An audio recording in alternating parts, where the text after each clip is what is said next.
Hey, welcome. So today we're going to talk about something that most of us dread, difficult conversations. But what if we could turn them into a real opportunity? We're going to break down exactly how you can stop just reacting and start responding with a clear, persuasive strategy. Let's get into it. You know that feeling, right? You're in the middle of a disagreement, and it honestly feels like you're just talking past each other. The conversation gets heated, you get defensive, and then you both walk away feeling totally frustrated, misunderstood, and like absolutely nothing was solved. It happens to all of us, but here's the thing, it really doesn't have to be that way. Okay, so to fix this, we first have to understand why it happens in the first place. Let's take a look under the hood, dissect the typical anatomy of an argument to see why so many of them just go completely off the rails. So here's what's so interesting. The problem usually isn't even the topic you're arguing about. It's how we engage with it. In the heat of the moment, our brain's first impulse is to react emotionally. We're not thinking about communicating our point strategically, we're just trying to defend ourselves.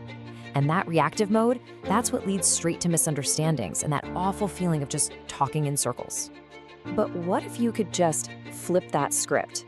What if, instead of that knee-jerk reaction, you had a real framework for responding thoughtfully and yet persuasively? Well, that's exactly what we're going to dive into next, a structured, strategic way to handle conflict.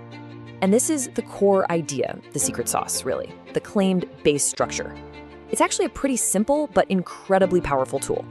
Instead of jumping into a messy, unstructured fight, you anchor the entire conversation around one clear central claim.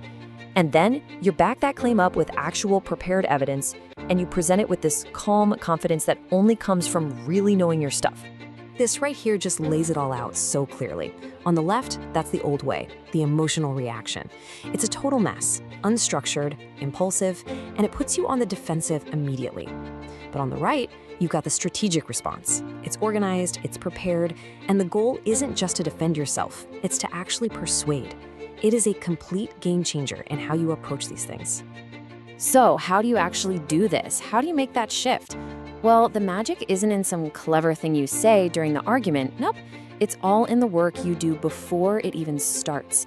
The real power here is all in the preparation. Let's walk through how it's done. And this is so crucial. We're completely changing the objective here. We're not just trying to get a word in or win some kind of shouting match. The real goal is to be so clear, so well supported, and so confident in what you're saying that you can actively persuade the other person and actually guide them to see your point of view. Think of this as your prep checklist. Before you even think about having that conversation, you just ask yourself these 4 simple questions. First, what is the one single sentence that sums up my main point, my central claim? Second, what real, actual evidence do I have to back that up? Third, and this one's important, what are they going to say back? What are the counter arguments and how can I address them? And finally, how do I put all this together so it's simple, clear, and easy for them to follow? Now, I know what you might be thinking. This sounds great, but doing it under pressure? That sounds really hard.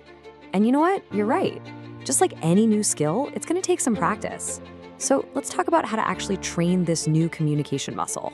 The whole key here is to build comfort with this new structure so you have confidence when you actually need to use it. I mean, you wouldn't just show up and run a marathon without training, right? Same idea. You don't want to go into a high-stakes conversation without practicing your approach first. The goal is to make this whole strategic response feel totally natural, almost automatic. You know, a really fantastic way to practice this is with a low-stakes Socratic debate.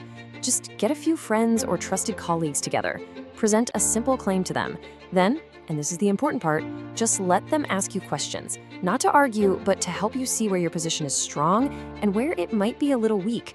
It's the perfect way to refine your points and build some real confidence in a totally safe environment.